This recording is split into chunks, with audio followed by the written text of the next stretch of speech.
There's a specific kind of silence that feels louder than any argument. You send a message and nothing comes back. Not that day, not the next week, not ever. No fight happened, no warning sign, just a conversation that used to flow easily, now sitting there unanswered, and a person on the other end who simply decided to disappear.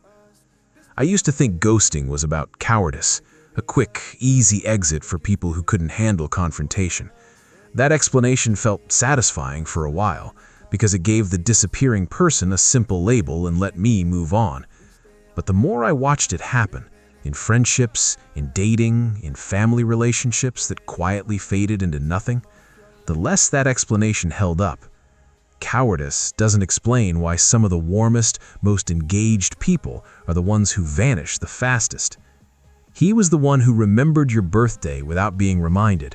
He asked follow-up questions. He seemed present in a way that made you feel unusually seen.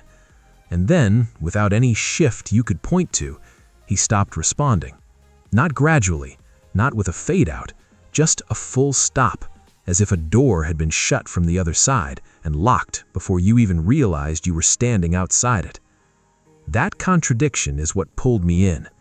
If he cared enough to be that attentive, why did leaving look so easy? The obvious answer, the one people repeat online, is that he never really cared at all. But that explanation collapses the moment you notice how much effort he put in before he disappeared. People don't usually fake that kind of consistency for weeks or months just to abandon it for no reason. Something else has to be happening underneath.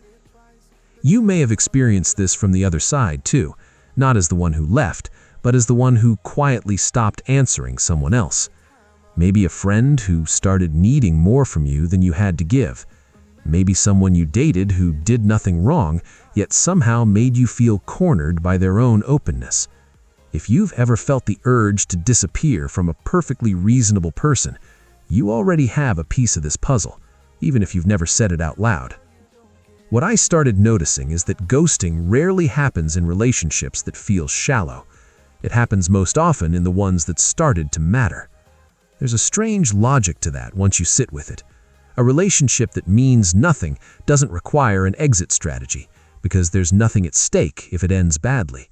But a relationship that's beginning to feel real, one that's asking for honesty, vulnerability, or emotional labor, suddenly carries weight. And weight is exactly what some people have never learned how to carry. Here's where it gets more interesting. Psychologists who study avoidant attachment describe a pattern where closeness itself becomes the trigger, not conflict, not incompatibility, just closeness. The nervous system reads intimacy as a kind of danger, even when the conscious mind wants connection. So the moment a relationship crosses from casual into meaningful, something underneath starts quietly sounding an alarm. Ghosting, in that light, isn't really about the other person at all. It's an escape from a feeling that has become too big to sit inside of. That reframes the entire behavior. He isn't running from you specifically. He's running from what being close to you started to require of him. Emotional exposure, being known, being needed in a way he can't fully control or predict. For someone who never learned that closeness could be safe, that requirement doesn't feel like intimacy. It feels like exposure to something unpredictable. And unpredictable things, to a nervous system wired for self-protection, feel dangerous long before they feel good. I kept wondering why an explanation wasn't offered instead. Even a short one, even a lie would have felt kinder than nothing. But that's where another layer reveals itself. Giving an explanation requires standing inside the discomfort long enough to name it. It requires saying something like, "I'm scared of how much I feel," or "I don't know how to be what you need." And for someone who has spent a lifetime avoiding exactly that kind of exposure, silence isn't cruelty. It's the only exit that doesn't require confronting the very thing they're fleeing.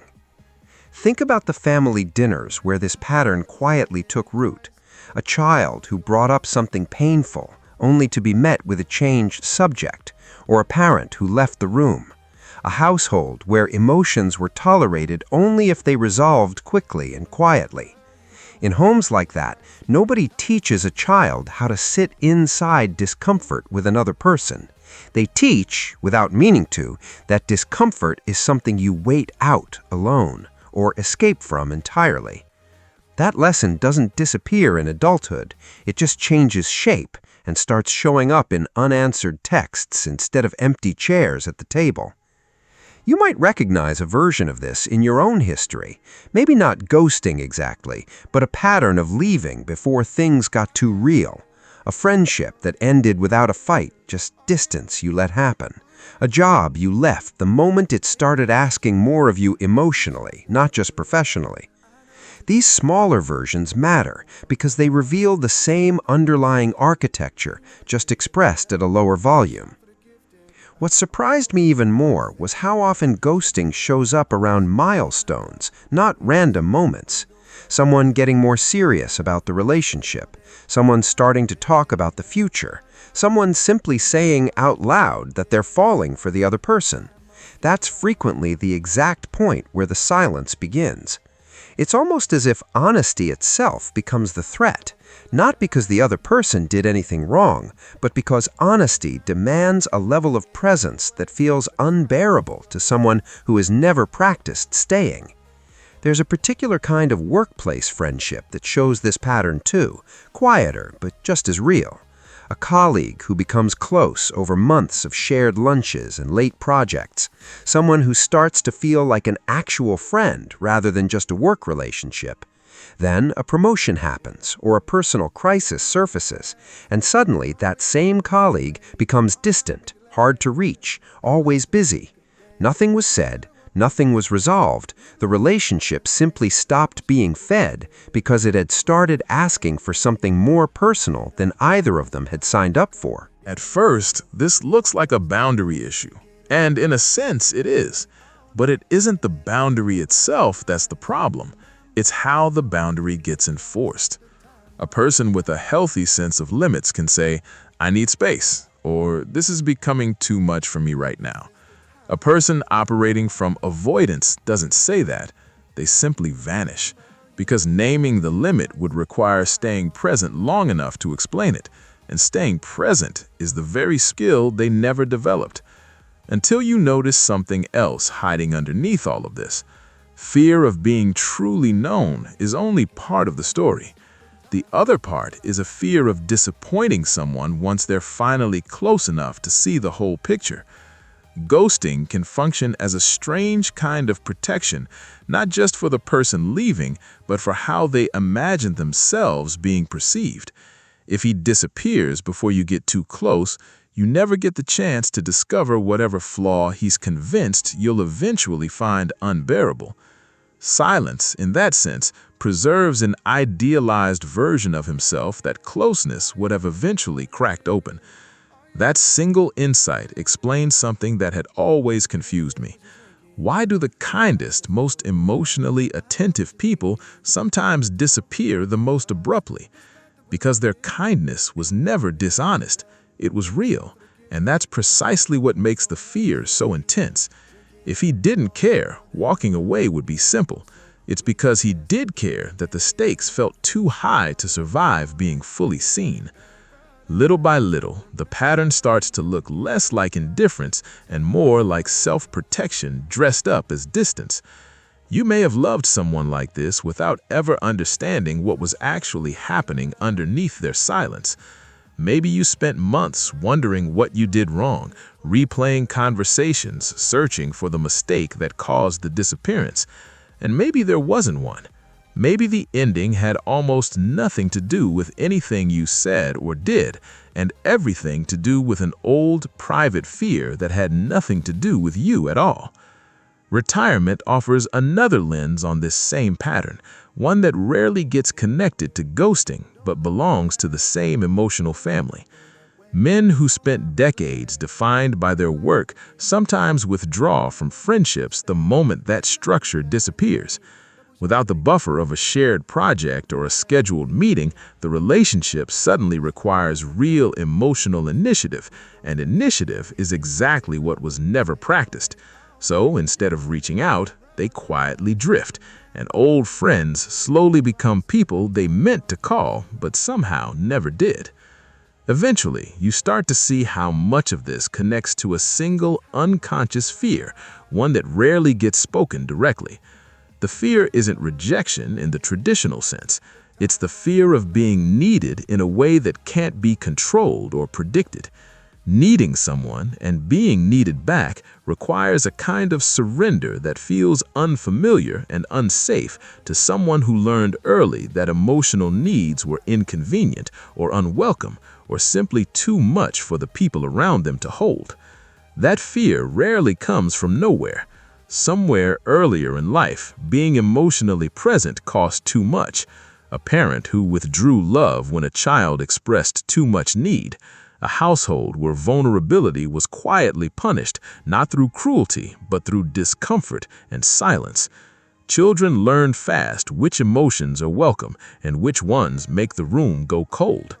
He learned, long before he ever ghosted anyone, that disappearing was safer than asking for reassurance he wasn't sure he'd receive. If you've ever wondered why an apology never came, even after enough time had passed for the anger to fade, this might be part of the answer. Apologizing requires acknowledging the impact of your absence, and acknowledging that impact means admitting the relationship mattered enough to cause real harm by leaving it. For someone deeply avoidant, that admission can feel more threatening than the original silence ever did. So the silence continues, not out of malice, but out of an old, exhausted instinct to avoid facing what closeness actually costs. Church communities and small-town friendships reveal this pattern in a slower, quieter form. Someone who was reliably present every week suddenly stops showing up, and no one quite knows why. Calls go unanswered, messages get shorter, then stop entirely.